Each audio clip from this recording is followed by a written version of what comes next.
Bismillahirrahmanirrahim. Assalamualaikum warahmatullahi wabarakatuh. Alhamdulillahirabbil alamin wassalatu wassalamu ala asyrafil anbiya wal mursalin wa ala alihi wa ashabihi ajmain. Jamaah yang dirahmati Allah, kita lanjutkan kembali pembahasan kitab Hilyah Thalibin Ilmi. Untuk antum yang punya Facebook, bisa buka sebentar Facebooknya, di-share supaya teman-temannya bisa ikut kajian ini yang menjadi teman Facebooknya.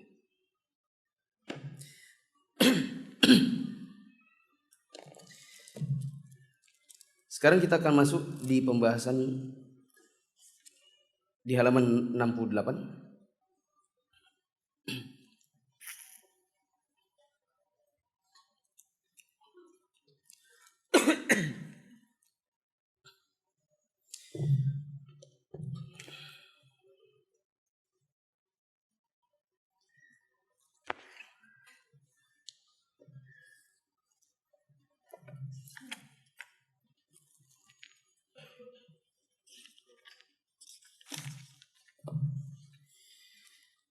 Pembahasan yang ke-30,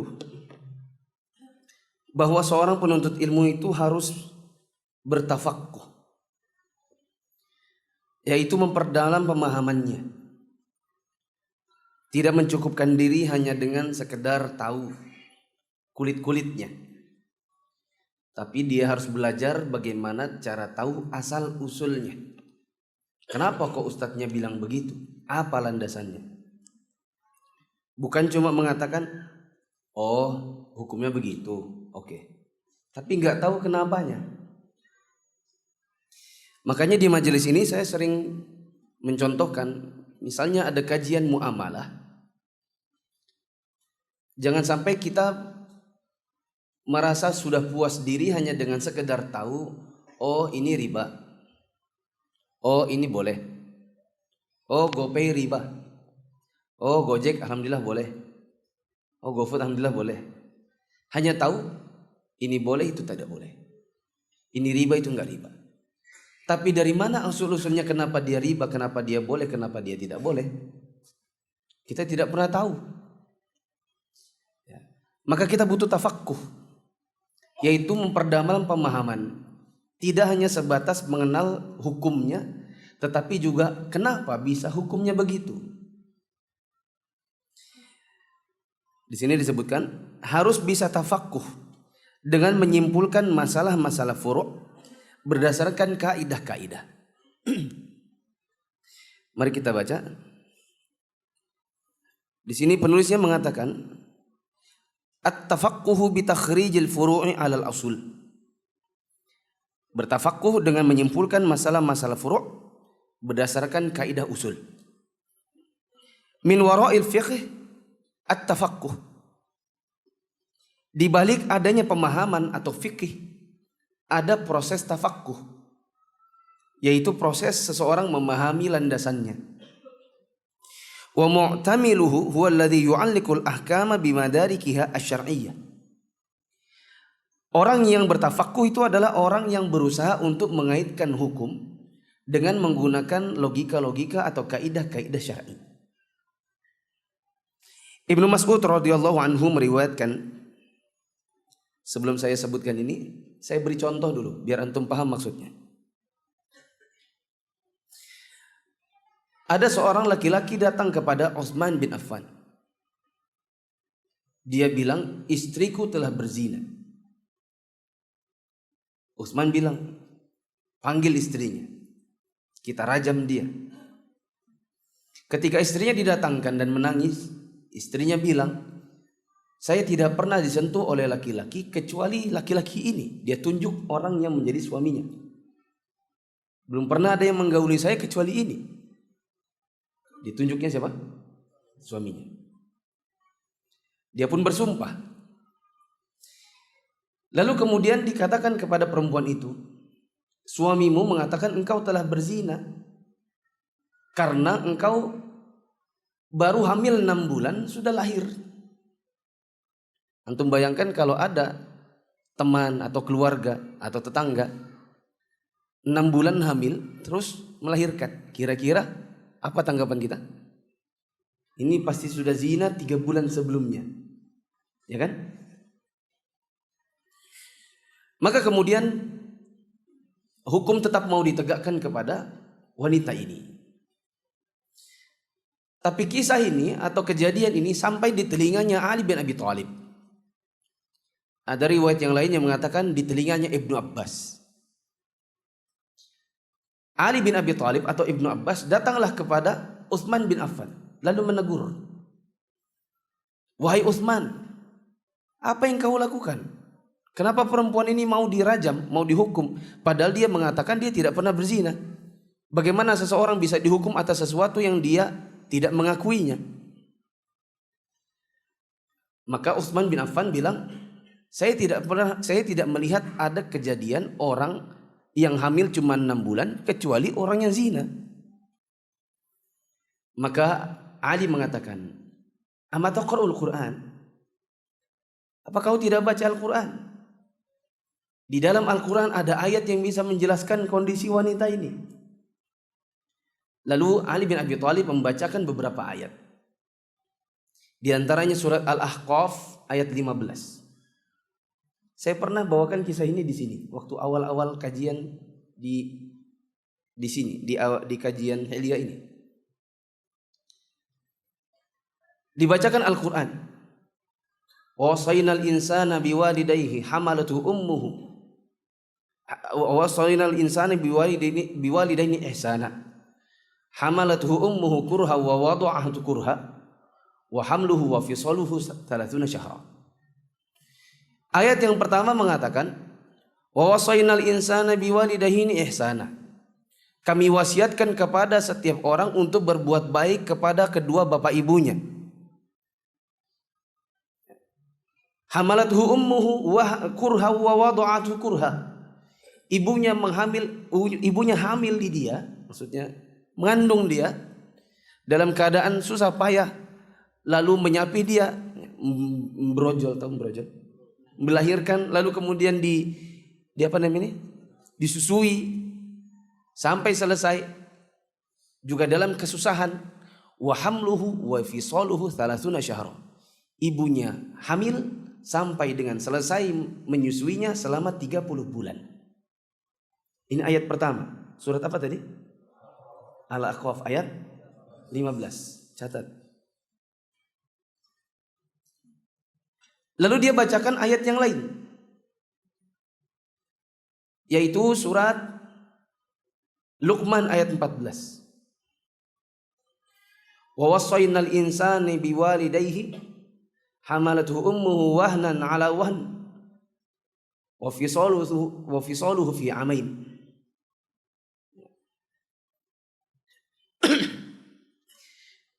Next ke depan, kalau bisa antum sambil kajian bawa mushaf. Jangan sampai nggak punya mushaf, karena masa iya ada talibul ilmi nggak punya mushaf. Ya. Saya mulai membiasakan ini. Ke depan kita baca bareng. Saya baca, antum nyimak di mana letak Qur'annya. Surat Luqman ayat berapa tadi? 14. Kata Allah Ta'ala, wa wasainal insana biwalidayhi hamalathu ummuhu wahnan ala wahni wa fisaluhu fi amain. Telah kami wasiatkan kepada setiap manusia untuk berbuat baik kepada bapak ibunya. Ibunya telah mengandung dia dalam kesusahan, dan ibunya menyapih dia setelah 2 tahun. Saya tambahkan dengan ayat yang lain. Firman Allah Ta'ala dalam surat Al-Baqarah, tapi ayatnya saya lupa, sekitar 223 atau 230. Nanti antum cari-cari ya. Firman Allah, wal walidatu yurdi'na auladahunna haulaini kamilaini liman arada ay yutimma ar-radha'ah. 233. Allah berfirman, dan para ibu hendaklah menyusui anaknya selama 2 tahun penuh bagi siapa yang ingin menyusui secara sempurna. Nah, sekarang apakah korelasinya dengan permasalahannya yang disampaikan kepada Utsman tadi? Allah bilang wanita itu hamil sampai selesai nyusu 30 bulan di surat Al-Ahqaf. Di surat Luqman Allah mengatakan ada seorang wanita yang menyusu selama 2 tahun. 2 tahun berapa bulan? 24. Berarti kalau hamil dan nyusu 30 bulan, sementara nyusunya tok yang sempurna adalah 24 bulan, berarti hamilnya berapa? 6 bulan. Maka dari sini para ulama kita mengatakan, kalau ada wanita hamil 6 bulan, itu tidak bisa dituduh pezina. Dikarenakan durasi minimal hamil itu adalah 6 bulan berdasarkan 2 ayat tadi. Jamaah yang dirahmati Allah, yang saya maksud itu bukan soal ceritanya. Oh, ada kisahnya. Oh, berarti kesimpulannya adalah wanita itu bisa hamil 6 bulan. Bukan itu yang diinginkan. Tafaqquh itu adalah dapat dari mana itu 6 bulan. Itu dia. Cuma sekedar tahu itu adalah, oh, wanita bisa hamil 6 bulan. Titik. Itu hukumnya. Tapi dari mana dapatnya? Itu yang namanya bertafaqquh. Mendalami pemahaman. Dapat dari mana tuh? Kata-kata begitu itu apa dalilnya? Dapat dari mana? Menggabungkan 2 buah ayat. Paham gak jemaah? Ada orang bertanya, Ustaz, saya sudah telanjur sholat dan saya lupa tadi belum wudu. Haruskah saya ulang? Jawabannya apa? Ulang. Oh, ulang. Nah, itu cuma tahu. Oh, ulangkah? Iya, ulang. Itu namanya tahu. Tapi tafaqquh itu adalah dapat dari mana itu kata-kata ulang itu? Jawabannya dari hadis Nabi SAW, di mana beliau melihat ada seorang sahabat Nabi yang ketika dia berwudu ada sebesar uang koin, uang logam gitu, di bagian tumitnya yang tidak kena air. Setelah selesai sholat, maka Nabi bilang sama dia, ulang wudunya lalu ulang sholatnya. Dapat dari mana tadi kata-kata ulang? Jawabannya dari hadis ini, kalau ada orang tumitnya tidak terbasuh cuman segini, padahal dia wudu tapi ada bagian wudu yang harusnya terbasuh tidak terbasuh, itu oleh Nabi disuruh ulang wudunya plus sholatnya, apalagi yang tidak wudu sama sekali. Paham ini? Nah, tafaqquh itu adalah bukan cuma sekedar ulang ya, oke ulang. Tapi harus tahu dari mananya. Tujuannya apa? Kalau nanti ada suatu saat ada orang teman antum nanya ke antum, jenggotmu kan panjang, pasti ilmumu banyak. Tadi aku sholat, sudah salam baru ingat aku belum sholat. Belum apa?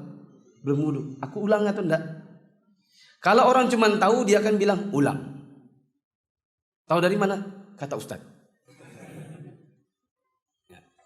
Tapi kalau dia tafaqquh, dia tidak akan bilang kata Ustaz, tapi dia akan bilang dalilnya.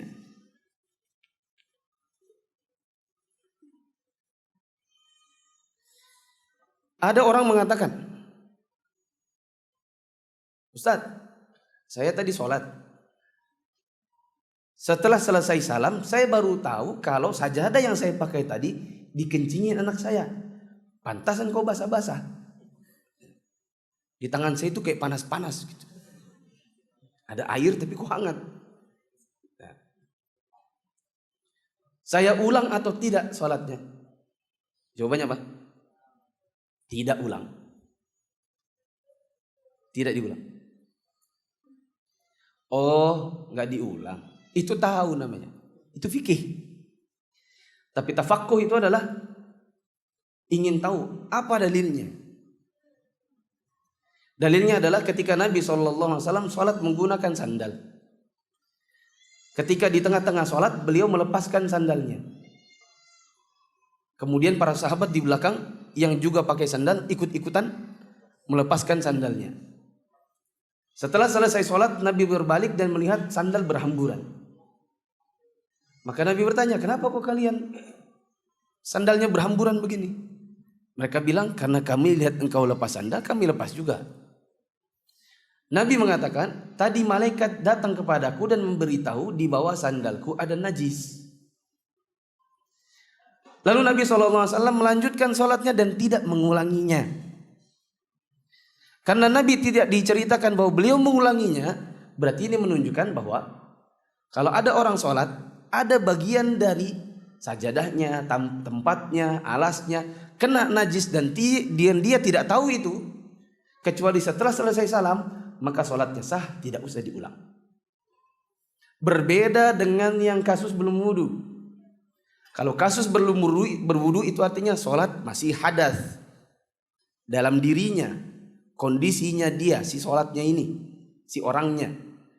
Adapun yang kasus kedua, adanya najis itu bukan dirinya tapi luar dirinya. Beda antara hadas dengan najis. Paham ini? Saya coba tes lagi. Kalau ada orang sholat lupa wudu, ulang tidak? Kalau sholat di sekitarnya ada najis, baru tahu setelah selesai sholat? Tidak diulang. Bedanya di mana? Nah, ini perlu tafaqquh. Ya. Pelajaran ini pernah saya sampaikan tahun 2014. Ketika kita belajar kaidah fikih di Masjid Nasa'i dulu.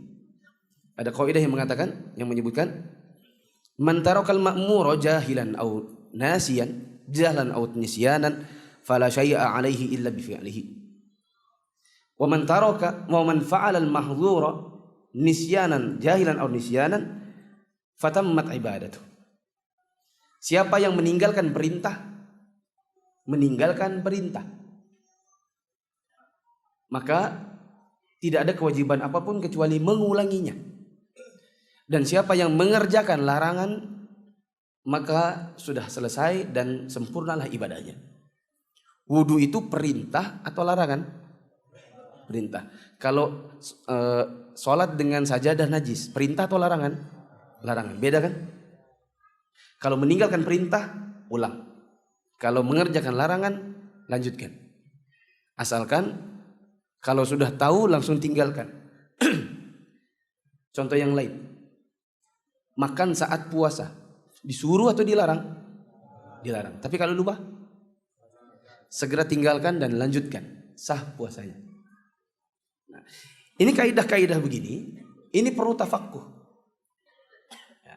Maka teman-teman yang dirahmati Allah, kalau ada orang mengajarkan kepada antum proses cara mengetahui dalil, dari mana asal usulnya hukum yang dia sebutkan, di bagian itulah harusnya antum paling konsentrasi.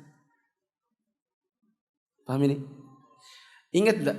Sekitar mungkin sebulan yang lalu atau kurang, di Masjid Namiroh saya ada daurah muamalah. Saya nulis di papan tulis, pakai tabel, ditulis satu-satu, dieja satu-satu. Itu tafaqquh. Karena pengen tahu dari mana asal usulnya riba dan apa pembagiannya. Supaya nanti tahu ketika diterapkan pada masalah bank, pada masalah ini, jadi tahu itu riba kenapa.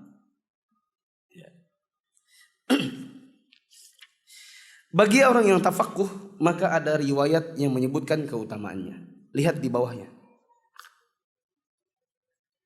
Ibnu Mas'ud radhiyallahu anhu meriwayatkan bahwa Rasulullah sallallahu alaihi wasallam bersabda, "Naddarallahu imra'an sami'a maqalati fahafidhaha wa wa'aha fa'addaha kama sami'aha. Farubba hamil fiqhin ilaysa bifaqih wa rubba hamil fiqhin ila man huwa afqah." Semoga Allah mencerahkan wajah seseorang yang mendengar ucapanku, yaitu mendengar hadisnya Nabi, lalu menghafalnya dan memahaminya. Yang bawa bolpen atau stabilo itu kata memahaminya. Bukan cuma menghafal, ya, tapi harus tahu di dalam hadis itu kandungannya apa saja. Ya. Dia memahaminya lantas menyampaikannya sebagaimana yang telah didengarnya. Betapa banyak orang yang membawa fikih tapi dia tidak paham fikih. Dan betapa banyak orang membawa ilmu fikih kepada orang yang ternyata lebih faqih darinya. Perhatikan jemaah. Dari hadis ini ada kesimpulan-kesimpulan, sebenarnya nanti akan disebutkan seterusnya. Kesimpulan pertama, orang yang belajar agama dan berusaha untuk tafakuh, maka Allah akan cerahkan wajahnya. Di mana? Di akhirat. Sebagaimana firman Allah dalam surat Al-Qiyamah ayat 22. Wujuhu yawma idzin nadhirah ila rabbiha nadhirah. Orang-orang di hari kiamat itu wajahnya cerah melihat ke arah Rabbnya. Di surat apa? Al-Qiyamah. Ada kata-kata nadhirah. Wajahnya menjadi cerah. Maka ini keutamanya orang yang bertafakuh, belajar agama dan pengen tahu asal usulnya suatu masalah, pengen tahu suatu hadis itu kandungannya apa. Belajarnya bukan cuma menghafal, tetapi mau tahu kandungannya. Bukan cuma tahu hukum, tetapi tahu asal usulnya. Maka orang yang seperti ini nanti di hari kiamat akan dicerahkan wajahnya oleh Allah. Kemudian di sini ada kandungan yang lain, bahwa kadang-kadang orang itu cuma tahu fikih tapi tidak faqih. Buat apa?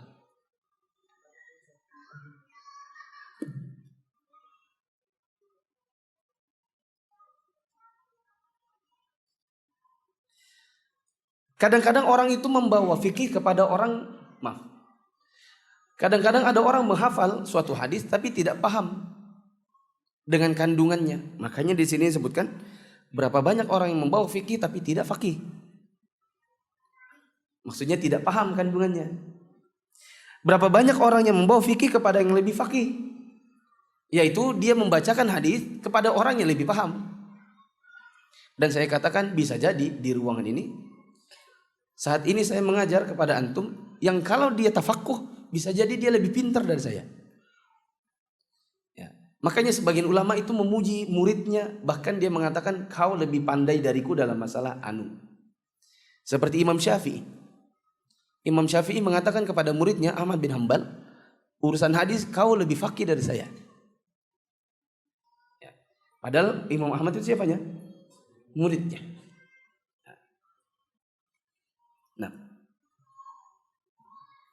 saya contohkan yang lain jemaah. Ada suatu ketika Nabi SAW sholat zuhur atau asar.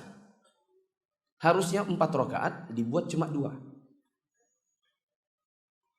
Maka orang-orang di dalam masjid ribut. Kok Nabi sholat siang-siang kok cuma 2? Ada yang bilang mungkin qashar kali. Ada yang jawab, nggak mungkin qashar. Ini kan di Madinah. Nabi kan mengajarkan kita kalau qashar itu kalau apa? Safar. Ini kan kita di Madinah, masa kita qashar? Ada yang bilang, oh mungkin sudah berubah kali syariatnya, sudah kembali lagi kayak dulu. Dulu kan 2, terus jadi 4. Nah mungkin jadi 2 lagi kembali kayak dulu. Ya. Maka muncullah seorang laki-laki yang namanya Dzul Yadain. Siapa namanya? Kenapa dinamakan Dzul Yadain? Si pemilik 2 tangan. Karena dia tangannya lebih panjang daripada yang normalnya. Antum kalau menjulurkan tangan antum sampai mana? Paha ya. Nah, laki-laki itu bisa sampai lutut. Karena tangannya panjang. Kalau kita normalnya gini, nah dia tuh jauh lagi.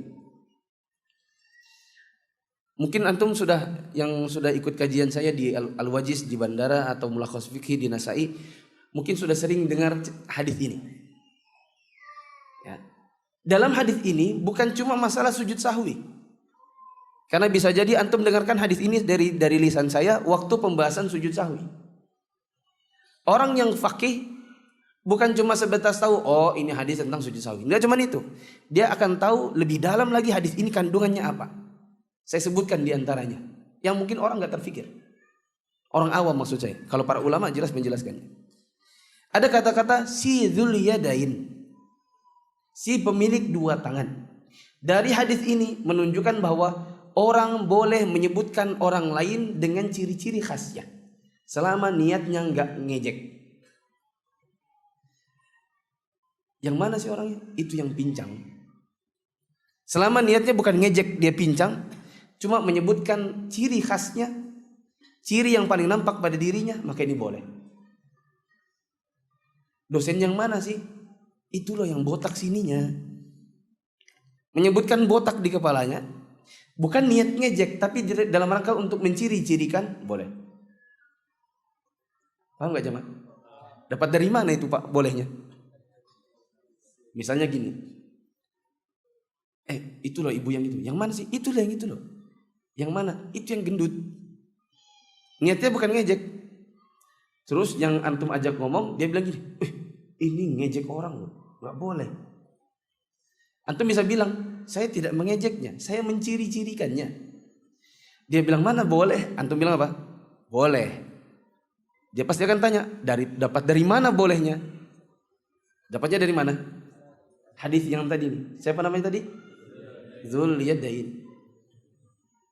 Paham ini?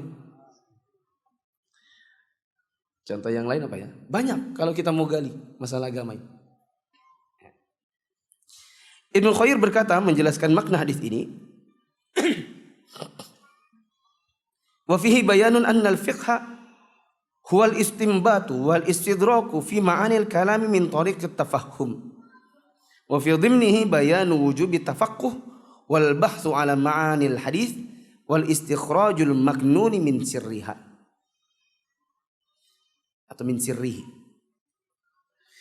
Hadis ini, hadis yang tadi mengandung penjelasan bahwa fikih adalah upaya menyimpulkan dan meluruskan pemahaman makna-makna ucapan melalui proses memahami secara mendalam.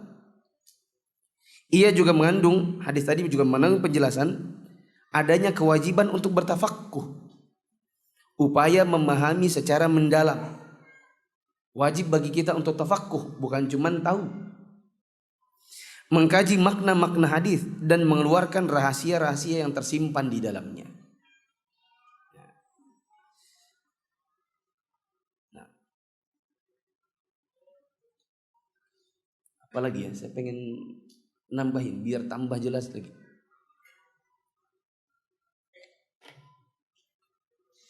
Antum mungkin pernah dengar larangan orang untuk sebelum iqamat menjalin jemari. Pernah dengar? Nah. Setelah selesai salam, kadang-kadang kita duduk bersila sambil megang jari. Ya kan? Bisa jadi ada di sebelah antum yang mengatakan, gak boleh begini di masjid. Ini dilarang. Kalau antum lanjutkan hadis Dzul Yadain tadi, lanjutkan bacanya, nanti antum akan dapati penjelasan Nabi SAW habis sholat yang lupa tadi itu harusnya berapa? 4, dibikin berapa? 2. Nabi keluar dari masjid, duduk di batang pohon sambil menjalin jemari. Lafaznya demikian. Sehingga dari sini antum bisa simpulkan bahwa yang dilarang itu adalah menjalin jemari atau tasbik namanya. Apa namanya? Tasbik. Itu dilarang ketika menunggu sholat. Tapi setelah selesai sholat boleh. Sebagaimana perbuatan Nabi. Kalau ada yang bilang, gak boleh gini-gini di masjid. Antum bilang, boleh kalau sudah selesai sholat. Antum akan ditanya, dapat dari mana itu bolehnya? Jawabannya hadis apa? Dzul Yadain. Antum bisa dapati itu di hadis Bukhari dan Muslim. Kalau bingung nyarinya di mana, cari aja buku judulnya Umdatul Ahkam. Nah, nanti antum akan dapati, baca satu-satu di bab salat, nanti antum akan dapati itu hadisnya. Hadis riwayat Bukhari dan Muslim. Nah, sampai sini paham jemaah? Udah, sampai sini dulu. Saya simpulkan. Jadi kita tidak cukup sebagai seorang penuntut ilmu untuk tahu. Untuk tahu kulitnya. Ibarat kacang, antum jangan cuma jilati itu garam-garam di kulitnya. Tapi harus makan isinya. Jangan cuma tahu hadisnya, tapi harus tahu isi kandungannya. Jangan cuma hafal hadisnya tapi tidak paham fikihnya. Jangan cuma tahu riba Tapi dari mananya nggak tahu. Sebagaimana kebanyakan orang awam. Saya ini sebagian orang menjulukinya Ustadz Riba. Orang awam menjuluki saya Ustadz Riba. Itulah Ustadz Riba. Yang dikit-dikit ngomong riba. Kenapa dia benci? Pertama, bertentangan dengan dunianya. Karena dia punya dunia yang ada ribanya. Dia beritahu kok kayaknya bertentangan. Bertentangan nih karena kalau nanti ngikuti ustadznya nih saya bisa miskin nih. Ya. Gak bisa jalan nih usaha nih kalau gini. Ya. Tapi kalau dia tahu rahasianya, di balik itu semua, dia tidak akan juluki demikian. Jangan cuma tahu, oh kalau sudah selesai sholat tapi lupa wudhu harus ulang. Tapi harus tahu dari mana ngulangnya. Hadis yang mana? Yang mana tadi? Hadis tentang sahabat yang tumitnya tidak terbasuh. Ya, di mana kalau cuman sedikit saja tidak terbasuh padahal wudhu, itu saja disuruh ulang. Apalagi yang benar-benar tidak wudhu. Jangan sampai cuman tahu, oh kalau ada sajadah ternyata di situ ada kotoran kucing misalnya, atau sudah dikencingi anak, sholatnya sah. Jangan cuma tahu itu, harus tahu dalilnya. Dapatnya dari mana? Dapatnya dari mana? Hadis yang mana? Hadis Rasulullah lepas sandal. Nah. Jamaah yang dirahmati Allah, saya contohkan satu lagi terakhir.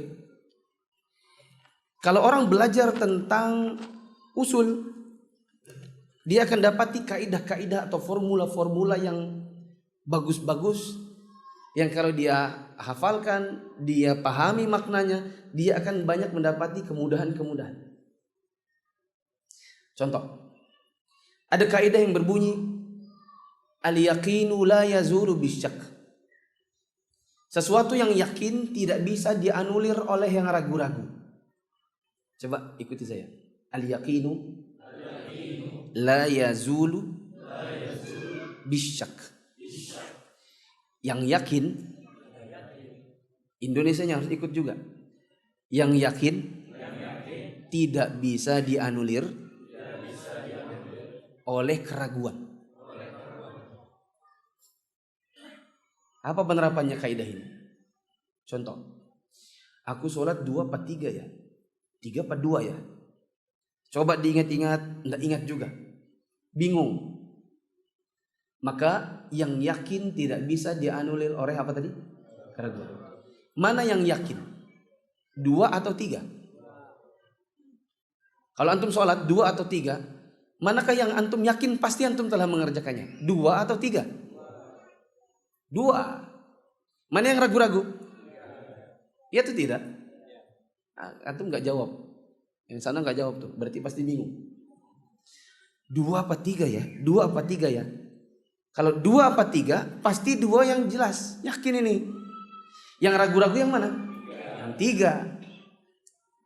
Maka kalau antum bingung 2 apa 3, ambil yang mana? 2. Karena yang yakin tidak bisa dianulir oleh keraguan. Ambil yang 2, jangan ambil yang 3. Karena yang 2 itu pasti, sementara yang 3 ragu-ragu. Antum tawaf, semoga Allah memberikan rezekinya. Tapi tawaf jelas di Ka'bah ya, maksud saya. Adapun tawaf di kuburan nih bisa pertama bid'ah, yang kedua bisa menuju kesyirikan. Maksudnya tawaf di Ka'bah, di Baitullah. 6 apa 7 sudah ya?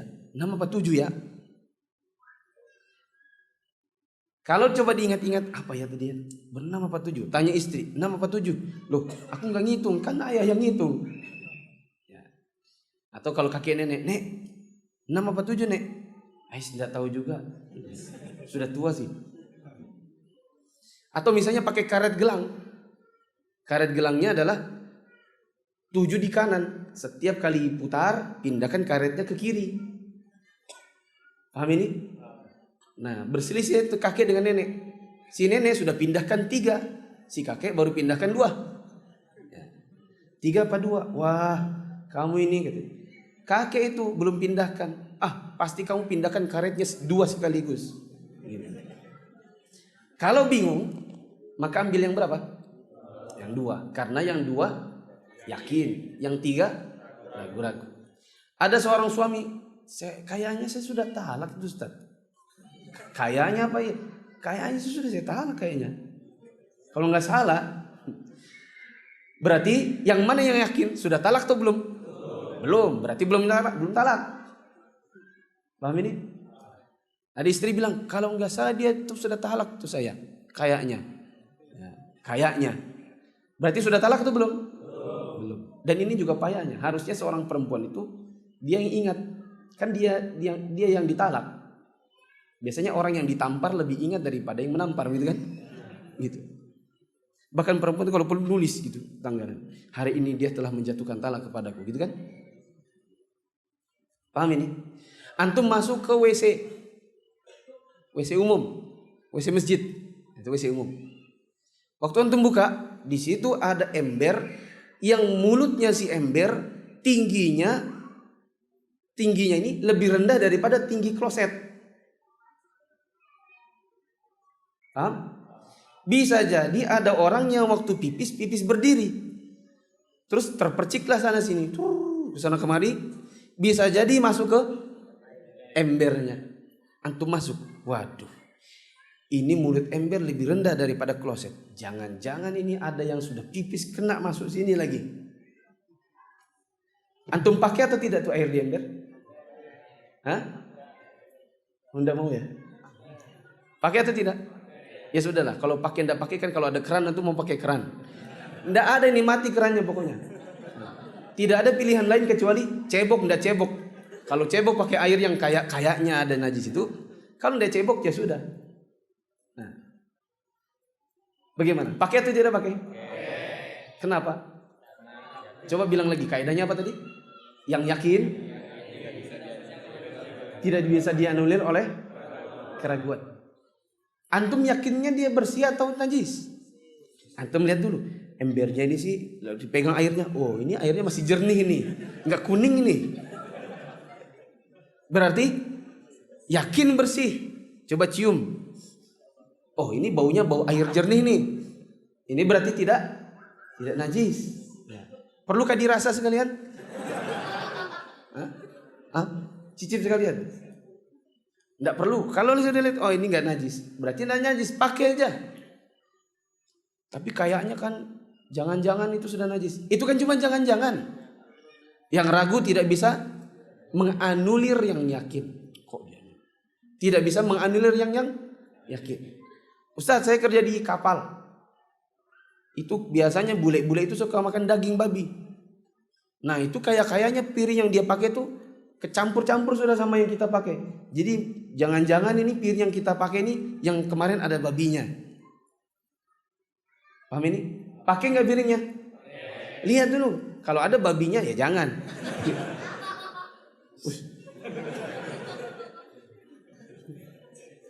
Kalau bersih, kayak sunlight, set, kesat bersih, putih, berarti pakai aja. Tapi jangan-jangan ini yang kena babi kemarin, kan sudah bersih juga. Kan nggak ketahui juga yang mana. Ustaz, saya mau ke KFC, boleh nggak belinya? Beli nggak di situ? Emangnya kenapa? Itu kan merek Amerika. Jangan-jangan motongnya itu nggak pakai Bismillah. Boleh beli atau tidak? Boleh. Kenapa? Karena Bismillah atau tidaknya sifatnya ragu-ragu. Sementara hukum asal makanan adalah halal dan itu yakin. Paham ini? Nah, ini namanya tafaqquh. Belajar agama bukan cuma tahu, tapi asal usulnya dari mana juga paham. Wallahu a'lam bishawab. Azannya. Apabila ada pasangan yang berzina dan hamil, lalu mereka memilih menikah sebelum melahirkan, apakah anak yang lahir tetap anak zina? Iya. Tapi jangan itu status ya, bukan julukan. Kamu anak zina. Ya, itu julukan namanya. Hanya status. Nasabnya kepada siapa? Jawabannya kepada ibunya. Kalau dia anaknya anak perempuan, nanti yang nikahkan adalah KUA dan bukan bapak biologisnya. Bagaimana hukumnya memberi nama seorang dengan nama anak, dengan nama malaikat? Jawabannya boleh dan bukan sunnah, sekedar boleh. Antum bisa lihat di buku Tuhfatul Maulud fi Ahkamil Maulud, tulisan Al-Imam Ibnu Qayyim Al-Jauziyah. Juga antum dapatkan di buku Tasmiyatul Maulud karya Syekh Bakar bin Abi Zaid, penulis buku Hilyat Thalibin Ilmi. Digolongkan bahwa nama malaikat itu sekedar mubah saja. Kecuali satu, yaitu malakul maut. Jangan namakan anak dengan nama malaikat maut. Siapa namamu? Maut. Tapi kalau nama Jibril, Ridwan, ini boleh. Apakah boleh kita bersemangat membaca Al-Quran tapi masih terbata-bata? Anda berusaha memperbaiki bacaan hingga lancar. Jawabannya bukan lagi boleh, tapi baik, sunnah. Dan janganlah antum seperti orang yang mereka sudah lancar membaca Al-Quran tapi nggak pernah baca Quran. Tidak satu ayat pun dia baca dalam sehari, padahal dia lancar baca Quran. Janganlah antum sebagai seorang thalibul ilmi nggak punya mushaf Quran. Ada sebagian orang yang punya mushaf tapi cuma dipajang di rumahnya, tidak pernah dibukanya. Jangan sampai seperti mereka. Jangan pernah terlewat satu hari melainkan ada 1, 2, 10, 20 ayat yang terucap dari lisan antum. Apakah menghafal harus belajar tahsin dulu? Maksudnya mungkin menghafal Quran? Jawabannya iya. Jangan sampai antum menghafal lebih dahulu daripada tahsinnya. Karena khawatirnya menghafal salah. Karena tidak tahsin, tidak tahu panjang pendek, menghafal sendiri lalu hafalannya salah. Maka hendaknya belajar tahsin. Adapun menghafal, kalaupun ingin, maka jangan menghafal sendiri, tapi hafalan dengan menggunakan misalnya murattal seorang ustadz. Murattal muflih maksudnya. Pakai murattalnya untuk jadi panduan, didengar supaya panjang pendeknya, gunnahnya, idghamnya semua antum bisa terkontrol meskipun antum belum tahu tapi ngikuti dia. Ya, supaya apa nih? Tidak salah panjang pendek dan tajwidnya. Sambil terus tahsin. Saya masbuk ketinggalan 1 rakaat. Ketika imam salam, saya ikut salam. Begitu ingat, saya langsung bangkit dan menyempurnakan rakaat yang tertinggal. Sahkah sholatnya? Jawabannya dibagi 2. Kalau seandainya ingatnya itu seketika, belum lama, belum ada pembatal wudu, maka sah. Assalamualaikum warahmatullahi. Terus ingat, oh iya, kurang 1. Langsung loncat, nambah 1. Setelah itu sujud sahwi sebelum salam. Itu yang harusnya dilakukan. Tapi kalau Assalamualaikum warahmatullahi, terus ngobrol dulu, makan, bahkan sudah buang angin, maka ini tidak bisa hanya nambah 1. Harus wudu dan sholat dari awal. Bagaimana hukum menggunakan nada dering NSP, nada sambung pribadi dari ponsel dengan murattal? Seorang teman bilang jangan pakai karena kita tidak tahu ayat apa dan seterusnya. Jawabannya betul. NSP tidak boleh menggunakan ayat. NSP tahu? Misalnya ada orang nelpon kita, dia dengerin suara bukan tut, tapi misalnya lagu atau ceramah. Saya juga nunggu NSP saya kok nggak keluar. Ya. Saya punya NSP, ada nggak tahu berapa, sudah lupa. Nah, NSP saya belum keluar juga, masih didaftarkan. Dimana orang kalau nelpon saya nanti ada suara saya di situ. Ya.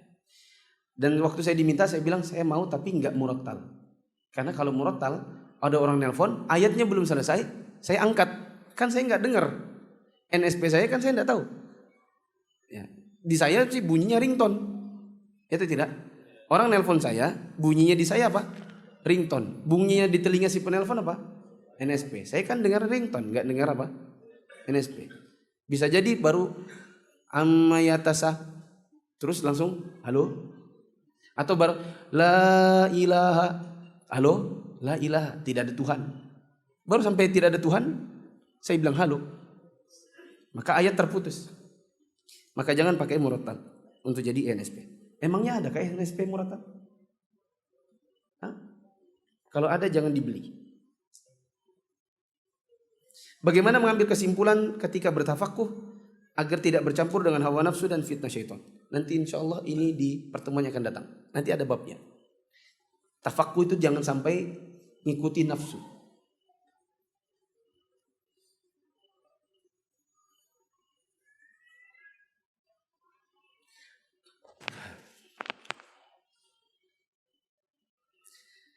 Apa hukumnya menjadi Gojek yang salah satu penghasilannya didapatkan dari GoPay?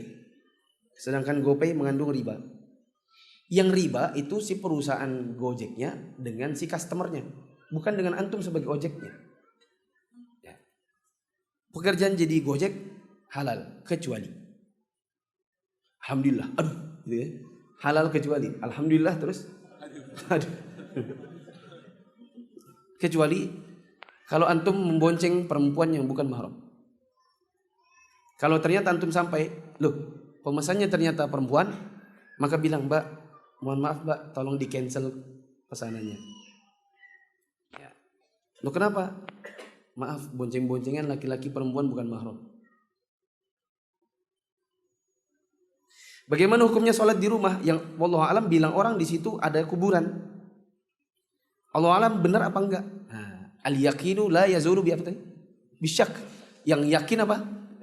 Tidak bisa dianulir oleh keraguan. Yakin enggak di situ ada kuburan? Enggak, soalnya kata orang. Katanya sih benar atau enggak. Berarti bolehkah sholat di rumah itu? Boleh. Masa harus gali dulu rumahnya? Pindahkan dulu itu rumah digali. Oh enggak ada kuburan, balikin lagi di dunia. Tapi kalau betul-betul di situ dia bilang, saya yakin karena saya yang kuburkan. Ya. Maka gali kuburannya, pindahkan ke pemakaman kaum muslimin.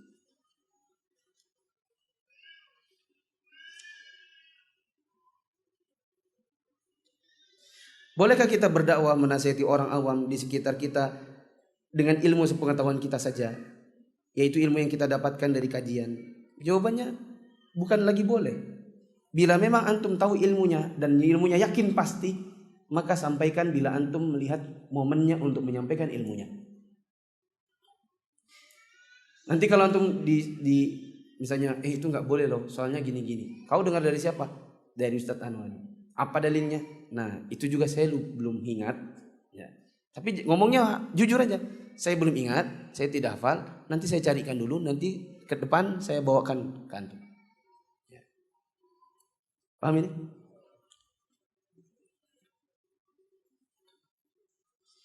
Saya bekerja di posisi back office, yakni accounting. Bagaimana gaji yang saya terima? Apakah halal? Accounting secara umum nggak ada masalah. Oh ini, saya kerjanya di hotel. Ada menjual kamar yang tidak tahu apakah itu suami istri atau tidak. Bisa juga ada acara lain seperti kementerian dan lain-lain. Anak ini seorang akhwat. Kalau akhwat, saya katakan jangan kerja di tempat-tempat seperti itu. Karena ini bukan ranahnya perempuan. Selain itu ada syubhat. Dan saya yakin kalau kerja di hotel, kayaknya susah mau pakai cadar, mau pakai jilbab besar. Dan pasti bercampur baur dengan laki-laki yang bukan mahram. Belum lagi nanti kalau di hotel itu ada peringatan-peringatan Natal, jadi kepalanya jilbab, di atas jilbab ada topi Santa Claus. Jadi nanti muslimah close. Saya ini akhwat di hotel tidak boleh pakai jilbab syar'i, tapi boleh hanya pakai jilbab. Saya pakai celana panjang. Tuh kan apa sih bilang? Ya kalau saya sih resign aja. Kalau masih bujang, masih perawan, nikah. Cari suami yang baik-baik.